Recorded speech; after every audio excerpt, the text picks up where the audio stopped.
I was looking at something that shouldn't exist, executing a tactical maneuver that shouldn't be possible for anything other than a Tier 1 military operator.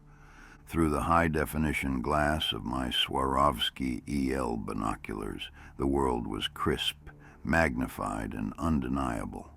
I was lying prone on a shelf of loose shale, the sharp rocks digging into my chest, the smell of crushed sage and dry earth filling my nose. Below me, 600 yards away on the valley floor, a herd of wild plains bison was agitated, milling about in a tight, nervous circle. But I wasn't looking at the bison. I wasn't looking at the trophy bull I had spent 4 grueling days stalking through the rugged, mosquito-infested hell of northern British Columbia. I was looking at the ridgeline above them. 2 figures were moving along the spine of the mountain. They were dark, massive shapes against the golden brown of the autumn grass. At first glance, your brain tries to categorize them. It tells you grizzly bear. Pink Mountain is infested with them. You tell yourself it's a sow and a cub standing up to scent the wind. But bears don't walk like that. Bears don't have a fluid, loping stride that eats up terrain with terrifying efficiency. Bears don't pump their arms, and bears, despite their cunning, do not understand the concept of a military crest. These things were moving parallel to the herd, but they were staying 10 feet below the actual skyline of the ridge. They were using the rock face to hide their silhouette from the animals below. They would pop their heads up, conical, dark heads with heavy brow ridges, every 50 yards to check the position of the prey, and then duck back down to continue their advance. It was a flanking maneuver. It was perfect, disciplined, and strategic. They were cutting off the escape route to the high ground. They were closing the back door. My hands, usually steady as a surgeon's, began to tremble. The image in the binoculars shook. I lowered the glass and looked with my naked eyes. The ridge looked empty, just vast rolling mountains stretching into the nothingness of the northern Rockies. But I knew they were there. I knew that while I was hunting the bison, something else was hunting the entire valley. My name is Tom Reynolds. On the archery forums and in the dusty pro shops back in Alberta, they call me Ghost. It's not a nickname I gave myself, and it's not because I'm dead. It's because for 30 years my specialty has been disappearing. I am a solo bow hunter. I don't use guides. I don't use horses. I don't use high-powered rifles that can drop an animal from a mile away with the squeeze of a trigger. I use a compound bow, razor-sharp broadheads, and an obsessive, borderline unhealthy understanding of wind currents and terrain features. To kill an animal with a bow, you have to get close. You have to exist inside their bubble of awareness without triggering their alarms. You have to become a void in the woods. I have ghosted within 10 yards of bull elk screaming their lungs out during the rut. I have stalked mule deer in dry, crunchy leaves without snapping a twig. I thought I knew what it meant to be a predator. I thought I was the apex thing on this mountain. But lying there on that shale slide, watching those dark shapes maneuver with the precision of a strike team, I realized the arrogant mistake I had made. I wasn't the hunter. I was just another spectator in a kill box that had been set long before I arrived. To understand why I was there and why the events of that day forced me to sell my gear and never step foot in the deep timber again, you have to understand the location. Pink Mountain is not a tourist destination. It is a brutal, windswept plateau in the northern Canadian Rockies, accessible only by a punishing drive up the Alaska Highway and miles of treacherous logging roads that eat truck tires for breakfast. It is a transitional zone where the mountains meet the muskeg. It is also one of the few places in North America where wild bison roam free. These aren't the docile cows you see in Yellowstone National Park, standing by the road while tourists take selfies. These are wild, free-ranging beasts that have survived wolves, brutal winters, and grizzlies for generations. A mature bull can weigh 2,500 pounds. He stands 6 feet tall at the shoulder, with a hide an inch thick and covered in dense, shaggy wool that acts like armor against an arrow. He can run 35 miles an hour. He can turn on a dime. And unlike most herbivores, he has a mean streak. If you wound a bison, he won't just run away. He will hunt you back. I had drawn a tag for this hunt after 10 years of applying. It was the golden ticket of Canadian hunting. I had prepped for 6 months. I was in the best shape of my life. My gear was dialed in to a microscopic level. I was shooting a Hoyt carbon fiber bow set at a back-breaking 80 pounds of draw weight to ensure I could punch through a bison's rib cage. My arrows were heavy, 600 grains of carbon and steel, tipped with single-bevel broadheads made of tool steel, designed to spiral through bone like a drill bit. I had hiked in 10 miles from the nearest truck trail, traversing muskeg swamps that tried to suck the boots off my feet and willow thickets so dense you had to crawl through them. I set up a small spike camp in a cluster of stunted spruce trees. I was alone. That's how I like it. No chatter, no scent of another human. Just me, the wind, and the silence. For the first 3 days, the mountain tested me. It was late August, which in the Rockies means 4 seasons in a day. I dealt with blistering heat, freezing rain, and 50-mile-an-hour winds that threatened to tear my tent apart. I spent 72 hours glassing empty valleys, fighting the mosquitoes and black flies that swarmed every time the wind died down. On the morning of the 4th day, the weather stabilized. The sky turned a brilliant hard blue. The air was crisp and cool, carrying the scent of drying grass and pine resin. It was perfect stalking conditions. The ground was damp enough to muffle my footsteps, but not so muddy that I would slide. I found the herd sign around noon. It looked like a bulldozer had gone through the timber. Massive, cloven hoof tracks punched deep into the mud. Willows were smashed flat. Trees were stripped of bark where the bulls had rubbed their horns to shed velvet. The scat was fresh and wet. I went into ghost mode. I pulled on my camouflage, a digital pattern designed for open country, mixing grays and tans to break up my outline against the rock and grass. I checked the wind with a puffer bottle, watching the fine white powder drift on the thermals. The wind was hitting me in the face. Perfect. It meant the herd couldn't smell me. I tracked them for 3 hours, moving inch by inch through the brush. I didn't step on sticks. I stepped over them. I didn't brush against branches. I moved them aside. I flowed through the woods like smoke. Finally, I crested a small rise and saw them.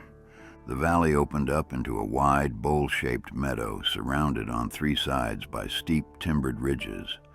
The grass here was lush and green, fed by a natural spring. In the center of the bowl, the herd was grazing. There were about 20 of them, cows, calves, and younger bulls, and in the middle of them was the monarch. He was the biggest bison I had ever seen. He was a mountain of dark muscle. His hump was massive, a towering peak of power. His horns were thick, curved, and tipped with black, spanning 3 feet across. He was a dinosaur, a relic of the Ice Age. He was 300 yards away, too far for a shot with a bow. I needed to get within 60 yards to be ethical. I needed to close the distance. I scanned the terrain. There was a dry creek bed, a coulee, running along the western edge of the meadow. It was deep enough to hide me. If I could belly crawl down that rocky chute, I could pop out right on the flank of the herd, probably within range. It was a textbook setup. I began the stalk. It was agonizingly slow. I was dragging my bow, keeping the cams out of the dirt, sliding over sharp shale. My knees were grinding, my elbows raw. I had to move only when the bison had their heads down feeding. If a head popped up, I froze. I became a rock. It took me an hour to cover 200 yards. I reached the spot I had picked out, a large cluster of sagebrush at the edge of the creek bed. I slowly, carefully, raised my head to peek through the branches. The herd was there. They were now 80 yards away. The big bull was broadside, grazing. I ranged him with my laser rangefinder. 82 yards. Still a bit far, but he was feeding toward me. If I waited 10 minutes, he would be at 50 yards, a chip shot. I slowly reached back to my quiver and pulled an arrow. I knocked it onto the string, the mechanical click sounding like a gunshot in my own ears, though I knew it was silent. That's when I noticed the behavior. I have spent my life watching animals. I know what a relaxed herd looks like. They graze, they chew cud, they flick their tails to swat flies. This herd was not relaxed. They were tight. The cows had pushed the calves into the center of the circle. The younger bulls were facing outward, their heads low, swinging their horns. The big monarch wasn't grazing anymore. He was pacing the perimeter, snorting, pawing at the ground, ripping up chunks of sod and tossing them over his shoulder. They were terrified. I checked the wind again. It was still hitting me in the face. They couldn't smell me, and even if they did, a bison's reaction to a human is usually to run or to stand and stare. They don't form a defensive phalanx like muskoxen unless they are threatened by a pack. I scanned the tree line, expecting to see a pack of wolves. Timber wolves are common here. They are big, gray, and smart, but wolves are chaotic. They yap, they run, they test the perimeter, they harass. There were no wolves. The valley was silent. It was a heavy, oppressive silence. The kind of silence that happens when the woods are holding their breath. The birds had stopped singing. The squirrels had stopped chattering. Then the sound broke the stillness. It came from the ridge above me to my left. It wasn't a howl. It wasn't the guttural grunt of a bear or the bugle of an elk. Clack! It was a sharp, percussive sound, like two heavy river stones being smashed together with immense force. It echoed off the canyon walls, sharp and distinct. The bison herd flinched as one. Every head snapped toward the ridge. The monarch let out a low, rumbling bellow. 5 seconds later, a response came. Clack, clack. This one came from the opposite side of the valley, from the dense, dark timber on the east slope. My blood ran cold. That wasn't a natural sound. Animals don't bang rocks together. That was a signal. That was communication. I lowered my rangefinder and slowly turned my head toward the first sound. I raised my binoculars to the ridge line above me, the high ground that overlooked the entire valley. That is when I saw the flankers. There were 2 of them. Through the magnification of the glass, the details were horrifyingly clear. They were bipedal. They walked on 2 legs with a stride that ate up the ground. They were covered in dark hair, not the shaggy wool of the bison, but a smoother, matted fur that looked reddish-brown in the afternoon sun, blending perfectly with the dying autumn grass. They were huge. Even at 600 yards, I could tell they were massive. Their shoulders were impossibly wide, tapering down to a waist that was thick and powerful. Their arms were long, swinging comfortably past their mid-thighs. But it was their movement that paralyzed me. They were moving fast, a sort of loping run, but their upper bodies remained completely level. There was no bobbing up and down. It was smooth, like water flowing over rock. They were executing a military crest maneuver. They were staying just below the skyline, using the curvature of the ridge to hide their bodies from the bison herd below. If I hadn't been positioned where I was, tucked into the creek bed at a specific angle, I never would have seen them. To the bison on the valley floor, the ridgeline looked empty. They paused. The lead figure stopped and crouched behind a rock outcropping.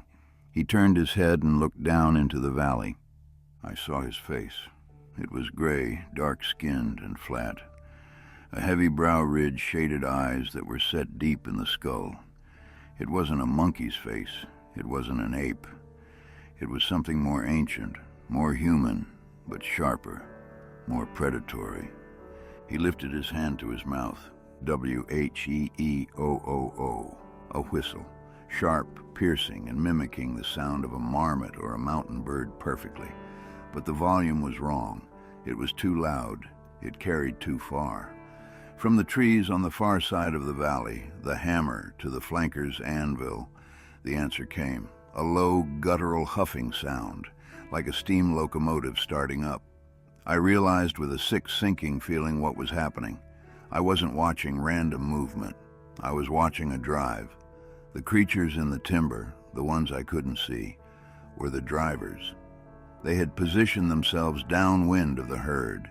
They were letting their scent drift into the valley. They were the fear that was pushing the bison to bunch up. They were the pressure. The two creatures on the ridge were the blockers. They were positioning themselves to cut off the high escape route. They were steering the herd, and where were they steering them?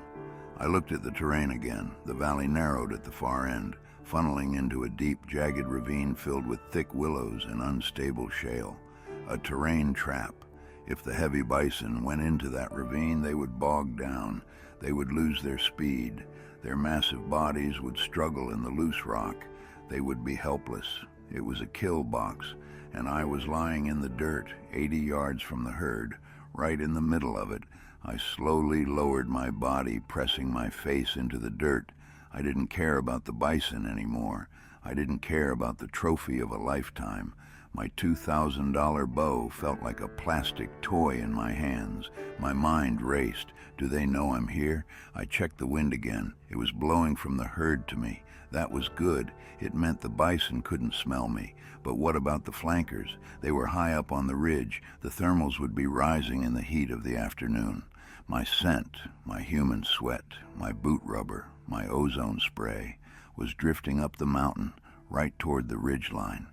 If those things on the ridge caught a whiff of human scent, they would know. And if they were smart enough to execute a flanking maneuver on a herd of bison, utilizing wind, terrain, and visual concealment, they were smart enough to know that a human with a bow was a variable in their equation. I lay there frozen, listening to the pounding of my own heart in my ears. I wanted to crawl backward. I wanted to retreat up the creek bed and run all the way back to the truck, but I couldn't move. If I moved, I risked being spotted by the herd, or worse, by the spotters on the ridge. Then the chaos started. From the dark timber on the east side, a roar erupted. It wasn't a single roar. It was a cacophony. Screams, chest beating, and the sound of massive timber snapping like matchsticks. It sounded like a landslide tearing through the forest. The drivers had initiated the push. The bison herd panicked. The defensive circle broke. 20 massive animals, 50,000 pounds of muscle and panic, turned and stampeded. They didn't run toward the timber. They ran away from the noise. They ran toward the open valley floor, toward the ravine, toward the trap, and toward me. I curled into a ball behind the sagebrush as the ground began to shake. The dust rose, choking the air. I was about to witness a level of violence that evolution had perfected over 1,000,000 years, and I was sitting in the front row. The ground wasn't just shaking, it was liquefying. If you have never been within 50 yards of a bison stampede, you cannot understand the acoustics of it. It doesn't sound like hoofbeats. It sounds like a continuous rolling thunder that you feel in your teeth. 20 animals, weighing a combined 50,000 pounds, were tearing up the valley floor, kicking up a wall of dust and shale that blotted out the sun. I pressed myself into the dirt behind my sagebrush hide. I curled into the fetal position, protecting my head with my arms. I wasn't worried about the Sasquatch at that moment. I was worried about being turned into a smear of red paste by a terrified cow bison. They roared past me. I felt the heat of their bodies. I smelled the ammonia scent of their fear and the musk of their sweat. Dust coated my tongue. A piece of shale, kicked up by a hoof, struck my backpack with the force of a bullet. Then they were past. The thunder moved down the valley, toward the ravine, toward the trap. I sat up coughing, wiping the grit from my eyes. The dust hung in the air like a thick fog. Through the haze I saw the rear guard of the herd vanishing into the willows at the mouth of the ravine. I should have run. I should have used the cover of the dust to retreat up the creek bed and get back to the high ground, but I couldn't. I was paralyzed by a morbid primal curiosity. I had to see the end of the play. I crawled forward, moving to a slightly higher vantage point on a rock shelf. I raised my binoculars. The herd had hit the ravine. The trap was perfect. The ravine was a geological scar, a deep cut in the earth filled with loose, unstable shale and choked with dense willow thickets. As soon as the lead cow hit the shale, she lost her footing. She stumbled, sliding onto her knees. The animals behind her crashed into her. The momentum of the stampede died instantly, replaced by a chaotic churning mass of brown fur and horns. They were bogged down.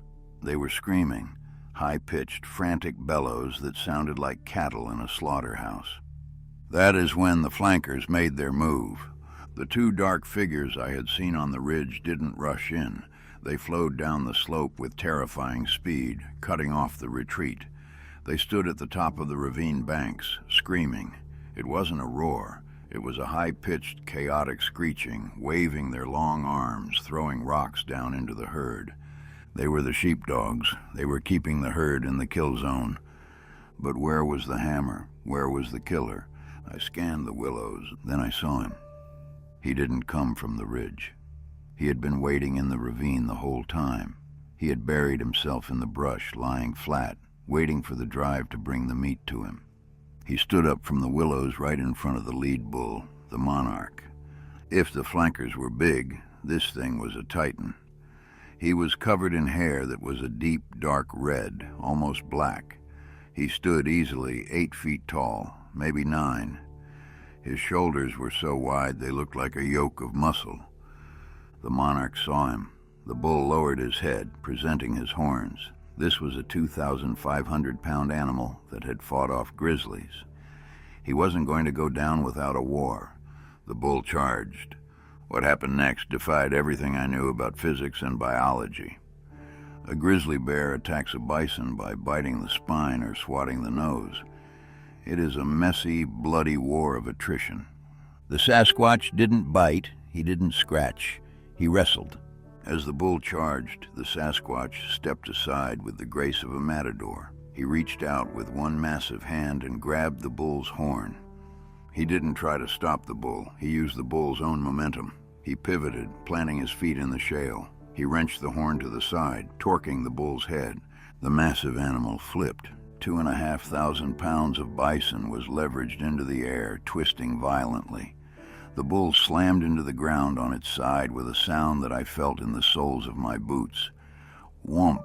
The dust exploded upwards. Before the bull could recover, the Sasquatch was on him. He didn't use his teeth. He straddled the bull's neck, facing the rear. He grabbed the horns, one in each hand. He planted his feet in the dirt, locked his massive arms, and wrenched backward. Crack! It was a sound like a rifle shot. The bull went limp instantly. The Sasquatch stood up. He let go of the horns. The bull's head flopped into the dirt, unnatural and loose. He had snapped its neck. He had killed a trophy bison in 10 seconds, using nothing but leverage and raw hydraulic strength. I lowered the binoculars. I forgot to breathe. My mouth was dry, my heart hammering a frantic rhythm against my ribs.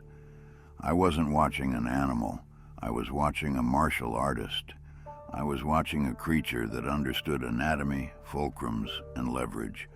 The rest of the herd was scrambling up the far side of the ravine, escaping into the timber. The flankers didn't pursue them. They didn't need to. They had their kill.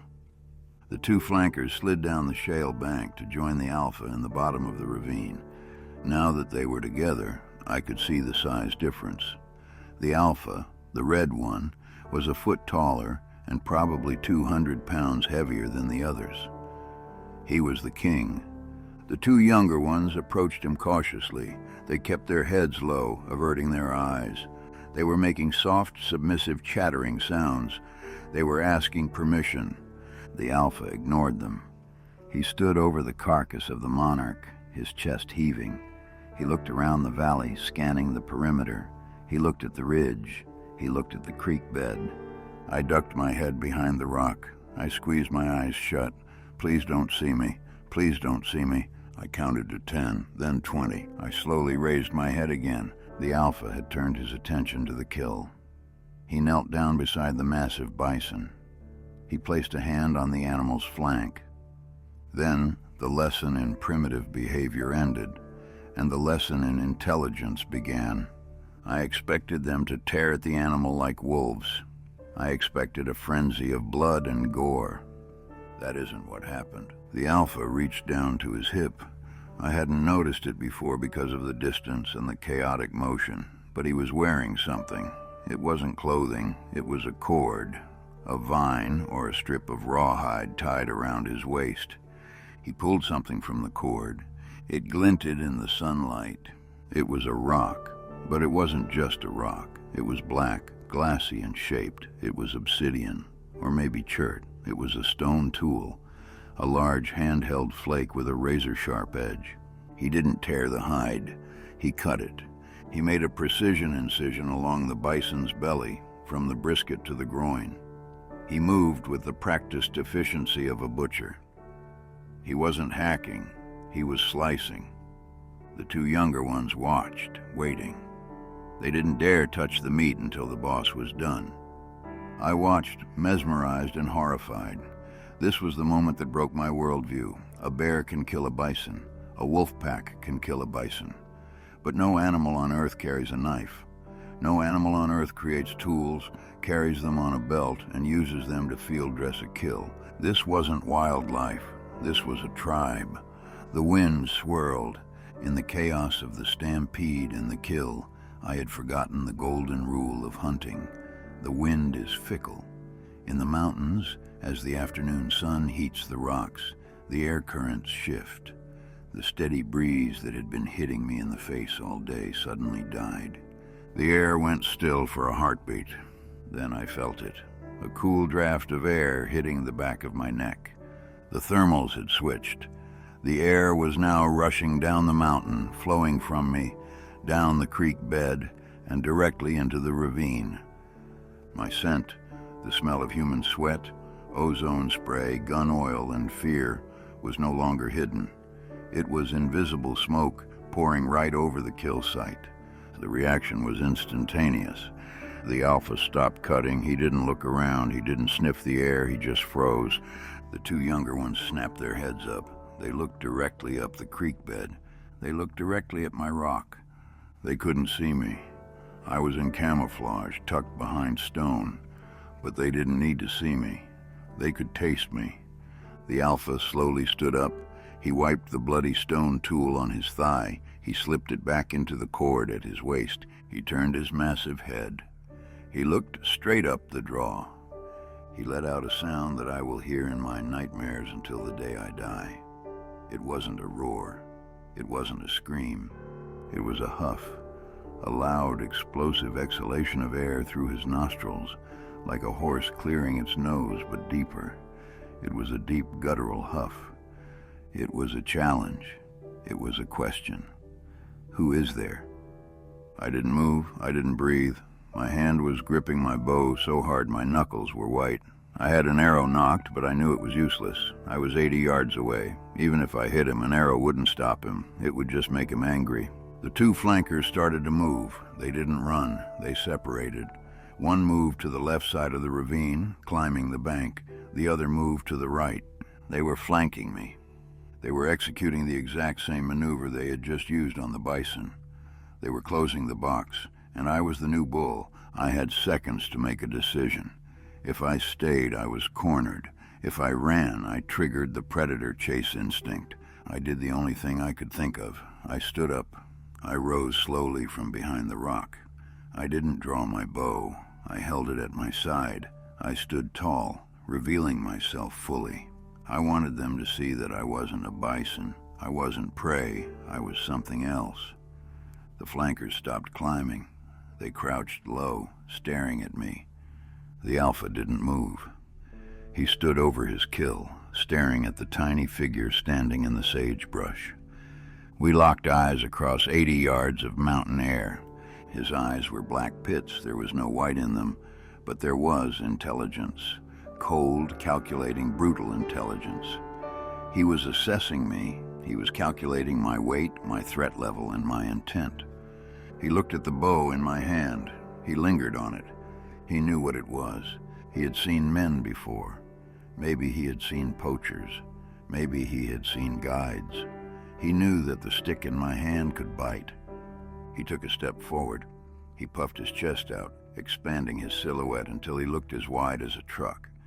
He raised his arms out to his sides, displaying his size.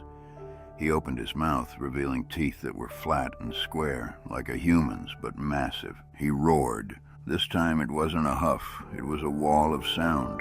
It vibrated in my chest cavity. It was loud enough to hurt my ears. It was a roar of absolute dominance. It said, "This is my mountain. This is my kill." I didn't challenge him. I didn't yell back. I slowly, deliberately, took a step backward. I kept my eyes on him. I didn't turn my back. I took another step. The alpha watched me. He didn't charge. He didn't signal the flankers to attack. He just stood there, a king guarding his throne. He watched me back away for 10 yards, then 20. When I reached the bend in the creek bed, where I would disappear from his sight, he did something that chilled me more than the roar. He turned his back on me. He knelt down and went back to butchering the bison. It was the ultimate insult. It was the ultimate display of power. He wasn't afraid of me. He didn't consider me a threat worth hunting. He had dismissed me as insignificant. I backed around the corner. As soon as I was out of sight, the adrenaline crash hit me. My legs turned to jelly. I fell to my knees in the dirt, gasping for air, shaking so violently I dropped my bow. But I wasn't safe yet. I was 5 miles from camp. The sun was setting, and I'd just crashed a dinner party hosted by the apex predators of North America. I didn't run, not yet. My instinct screamed at me to scramble up that creek bed, to claw my way out of the kill box and sprint until my heart burst. But my training, the 30 years of predator hunting that had earned me my nickname, overrode the panic. If I ran now, I would trigger a chase response. A predator's brain is hardwired to pursue fleeing movement. If I turned my back and ran, I wasn't a threat anymore. I was prey.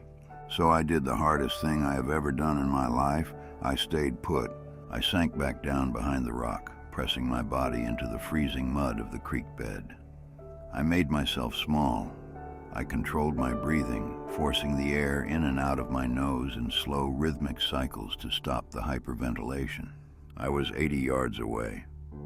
The wind had shifted, carrying my scent toward them, but the alpha had dismissed me. He had turned his back. That was a reprieve, not a pardon. I needed to wait for them to be distracted. I needed to wait for the feeding to start. I raised my binoculars again. My hands were shaking so bad I had to brace my elbows on the shale to get a steady image. What I witnessed over the next hour changed my understanding of life on this planet. The alpha, the massive red king who had snapped a bison's neck like a dried twig, was kneeling beside the carcass. The 2 flankers, the younger males I had seen on the ridge, had joined him. Now that they were all together, the size difference was staggering. The flankers were huge by any standard, 7 feet tall, broad, and muscular. But the alpha was a different species of monster. He was thicker, his fur matted with old scars and dried pitch. His trapezius muscles were so developed that he looked like he had no neck. The hierarchy was absolute. The 2 flankers stood back 5 yards away, watching. They didn't dare approach the kill. They were salivating, shifting their weight from foot to foot, making soft, high-pitched whining sounds. It sounded like a dog begging at a dinner table, but amplified by a throat the size of a stovepipe. The alpha ignored them. He was focused on his work, and it was work. I watched him use the stone tool. It wasn't a crude rock he had just picked up. It was a flake of black obsidian, shaped and napped to a razor edge. I could see the way he held it, not in a fist like a monkey, but between his thumb and forefinger. Precision grip. He worked with the anatomy of the bison. He wasn't hacking blindly. He made a long, clean incision from the sternum to the pelvis. The hide parted like a zipper. Steam rose from the opening, a thick white cloud in the cooling evening air. The smell hits you later, the metallic tang of copper blood and the heavy, earthy smell of paunch. He reached inside. His arms were buried up to the elbows in the chest cavity. He wasn't eating the muscle. He was going for the nutrient-dense organs. He pulled out the liver. It was massive, a dark purple slab the size of a hubcap. He took a bite. The sound of it, the wet tearing of raw meat and the snap of texture, drifted across the silent valley. He ate with efficiency, staring out across the meadow while he chewed. He was watching for bears. He was watching for wolves. He was the landlord collecting rent. Only after he had eaten his fill of the liver did he signal the others. He didn't wave them in. He simply stood up, grunted once, a low, guttural huff, and stepped back. The two flankers rushed in, but even in their hunger there was order. They didn't fight. They worked side by side, tearing at the flanks, stripping long ribbons of muscle from the hindquarters. I lay there, watching this primal scene, and my mind started to fracture. I was looking at a family unit, a tribe. They had communication, they had tools, they had rules, and they were right in front of me. The sun began to dip below the western ridge. The valley floor fell into shadow. The temperature dropped 10 degrees in 20 minutes. My legs were cramping. The cold mud was sucking the heat out of my core. I was shivering, and I knew that soon the shivering would become uncontrollable. If I started shaking the brush, or if my teeth started chattering loud enough to hear, I was dead. I had to move. The pack was fully engrossed in the carcass. The sound of feeding, the crunching of bone, the tearing of gristle, was loud enough to cover the sound of my retreat. I slowly, inch by inch, began to crawl backward up the creek bed. I moved my left knee. Pause. I moved my right hand. Pause. I felt like I was crawling over broken glass. Every piece of shale sounded like a cymbal crash in my ears. I made it 10 yards, then 20. I reached the bend in the coulee where the terrain would finally hide me from the kill site. I took one last look back. The alpha wasn't eating. He was standing 10 yards away from the carcass, facing away from the bison. He was facing me. He wasn't looking at me. I was hidden in the deep shadows of the creek bed now, but he was looking at where I had been. He was standing guard. He knew I was still in the area. He hadn't forgotten. He was letting his subordinates eat, but he was keeping watch on the intruder. He lifted his head and sniffed the air. The wind was still carrying my scent to him. He let out a low growl. It wasn't aggressive. It was a warning. Keep moving. I turned the corner. As soon as I was out of line of sight, I stood up. My knees almost buckled. The blood rushed back into my legs, stinging like needles. I didn't run. I moved into a grouse walk, a fast, fluid crouch walk that keeps your silhouette low. I moved up the creek bed, heading for the high timber. I needed to get back to my spike camp. It was 3 miles away, over a ridge, and through a dense spruce bog. As I climbed out of the valley, the light failed completely. The sun was gone. The blue hour of twilight settled over the mountain, turning everything into flat gray shapes. I stopped at the top of the ridge to catch my breath. I looked down into the kill box one last time. It was too dark to see the bison carcass now, but I could hear them. The vocalizations had changed. It wasn't just grunts anymore. It was a complex, chattering language. Whoop-whoop growl, whistles, chest thumps. They were celebrating. I turned and headed into the timber.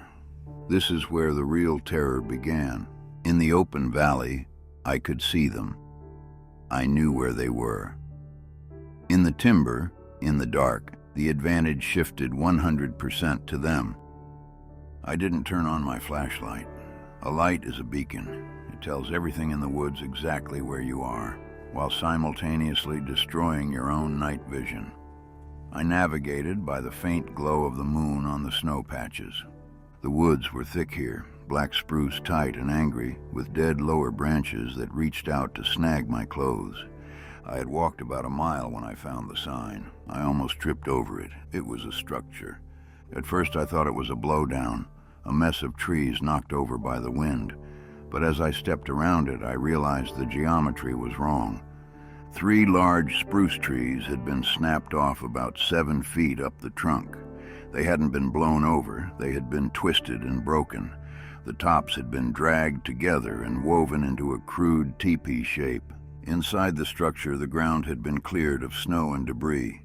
It was lined with spruce boughs, a nest.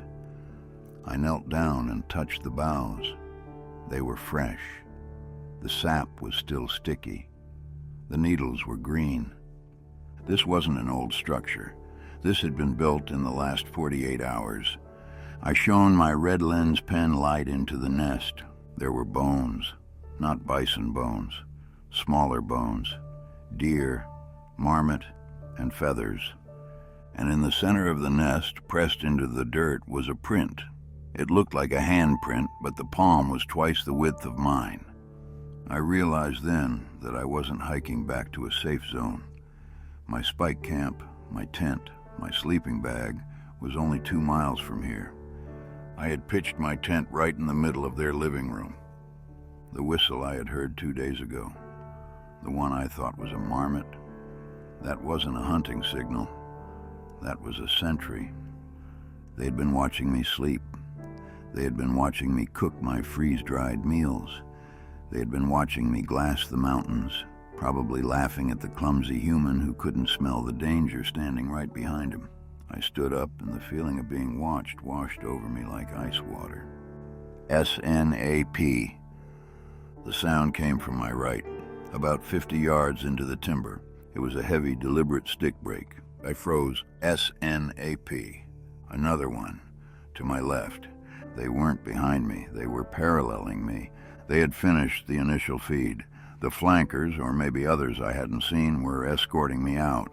I unholstered my bear spray. It felt like a joke. A can of pepper spray against a tribe of giants who snapped bison necks for sport. "I'm leaving," I yelled into the darkness. My voice sounded thin and pathetic in the vastness of the trees. "I'm going. Keep your distance." Silence. Then a rock hit a tree trunk 10 feet in front of me. Thwack. It wasn't a miss. It was a warning shot. Move faster. I started walking faster, bordering on a jog. I didn't care about noise anymore. I crashed through the brush. I reached my spike camp 20 minutes later. It was destroyed. My tent was flattened. The poles were snapped. My sleeping bag was dragged out into the snow and shredded, the down feathers covering the clearing like fresh snow. My cooking gear was crushed. My metal pot had been stomped flat, but it wasn't looting. My expensive spotting scope was still there on the tripod, untouched. My GPS was sitting on a log. They didn't want my stuff. They wanted me to know that I wasn't welcome. This was an eviction notice. I looked at the ruin of my camp. I couldn't stay here. I couldn't grab my gear. I had to hike out, all the way to the truck, 10 miles, in the dark, with a pack of prehistoric hunters on my heels. I checked my watch. It was 9 p.m. I took a deep breath, gripped my bow, my useless fragile bow, and turned south toward the trailhead. The woods seemed to close in around me. The wind picked up, howling through the tops of the spruce trees, and under the sound of the wind I heard the footsteps. Heavy, two-legged footsteps matching my pace just out of sight in the darkness. The long walk had begun. 10 miles. In a city, on a paved sidewalk, 10 miles is a long afternoon stroll. But in the northern Canadian bush, at night, with a dusting of snow covering the roots and deadfall, 10 miles is an eternity. It is a gauntlet. I left the ruins of my spike camp behind, refusing to look back at the shredded tent or the crushed cooking pot. Those were just things. I was focused entirely on the machine that was my body. Keep the legs moving, keep the lungs pumping, and keep the panic locked in a box in the back of my mind. I walked fast, setting a forced march pace. My headlamp cut a narrow, shivering cone of light through the blackness of the spruce forest, where every tree trunk looked like a leg and every swaying branch looked like a reaching arm. For the first mile, the sounds accompanied me. A snap to my left, a crunch to my right. They weren't hiding anymore. They weren't ghosting. They were letting me know they were there. It was a tactical escort. In military terms, they were walking me off the X, ensuring the intruder didn't just loop back around. They were driving me out of their territory. I tried to rationalize the sounds, telling myself it was an echo or the blood pounding in my ears. But then the rock hit me. It wasn't a large rock, it was a pebble, maybe the size of a marble, and it hit me square in the middle of my backpack with a sharp thwack. I spun around, aiming my headlamp into the trees, screaming for them to back off, but there was nothing, just the white steam of my breath hanging in the beam of light and the heavy, listening silence that comes right before violence. I turned back around and kept walking. Another pebble hit my right shoulder, then another hit my left leg. They were steering me. If I drifted too far to the right toward the deeper ravine, a rock would hit me from that side. If I slowed down, a heavy stick would snap directly behind me. They were herding me like cattle. The realization was humiliating. I was Tom Reynolds, the ghost, the apex hunter who knew every trick in the book. And now I was being driven down a mountain like a wayward calf by a superior intelligence. I reached the halfway point, a creek crossing called Dead Horse Creek, a steep, muddy ravine where the water runs fast and cold over slick rocks. I slid down the muddy bank, grabbing willow branches to slow my descent, and stepped into the icy water that swirled around my calves. I stopped in the middle of the creek, desperate for water, my mouth tasting like copper and adrenaline. I bent down to cup a handful of water to my lips, but a massive boulder the size of a microwave slammed into the water 10 feet upstream from me. The impact sprayed me with freezing water, and the sound was deafening. I fell backward, scrambling crab-like onto the far bank, gasping. I shone my light upstream and saw a figure standing on the high bank I had just descended. It wasn't the Alpha. It was leaner, taller, one of the flankers. He looked like a man wearing a suit made of moss and shadow, his amber eyes reflecting the light before he stepped behind a tree. He let out a whistle, wee-oo, and from the darkness downstream, an answer came back. They had me bracketed at the pinch point. If they wanted to kill me, this was where they would do it. But the boulder wasn't an attack. It was a shove. Keep moving. Don't drink. Don't rest. Get out. The exhaustion started to set in at mile 7. My legs felt like lead pipes, my hips burned, and I was stumbling every few steps. The adrenaline was wearing off, leaving behind a cold, hollow dread. I started to hallucinate, seeing faces in the bark of the birch trees and hearing human voices whispering my name in the wind. Then I heard the mimicry. Somewhere to my right, deep in the timber, a flat, monotone voice called out, "Hey!" I stopped and spun around, calling back, only to hear a chattering, hyena-like laugh that devolved into a deep, guttural growl. They were mocking me, playing back the sounds of humans they had heard before. I put my hands over my ears and walked faster, focusing on the ground 3 feet in front of my boots. Left foot, right foot. Don't listen. The terrain began to flatten out as the dense spruce gave way to mixed poplar and aspen. I was getting closer to the road. The presence behind me seemed to fade. The snapping sticks and flying rocks stopped. I slowed down, listening to the silence, wondering if they had turned back at the edge of their territory. Then I smelled it, diesel fumes mixed with pine and rotting leaves. I broke through the final line of trees and stumbled out onto the gravel parking area. It was empty save for my Ford F-150, sitting there covered in a thick layer of frost. I ran to it, slamming into the driver's side door, fumbling for my keys with numb hands. I dropped them in the snow and fell to my knees, digging frantically, whimpering as I felt a low thumping in the ground.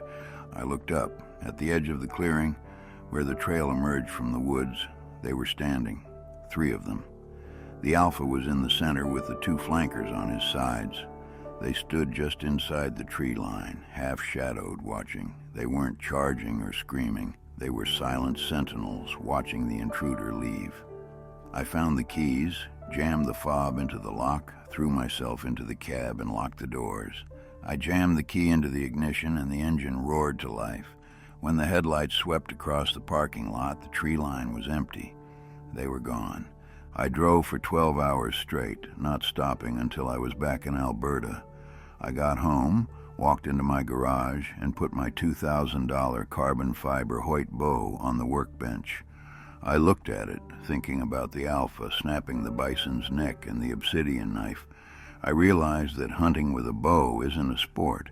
It's a misunderstanding. We think we are playing a game of skill against instinct, but up there on Pink Mountain there is no game. There is only a hierarchy, and we are not at the top. I sold the bow, the optics, and the camo the next week. I kept one thing. When I was cleaning out my truck, I found a round, smooth river stone in the bed of the pickup, something I hadn't put there. On one side, someone or something had scratched 3 parallel lines into the stone. A tally mark, a signature, a warning, I don't know. I keep it on my desk, and when the urge to hunt rises up in me again, I look at it and remember the sound of rock on rock, the sound of the mountain closing its doors. My name is Tom Reynolds. I used to be a hunter. Now I'm just a guy who knows the truth.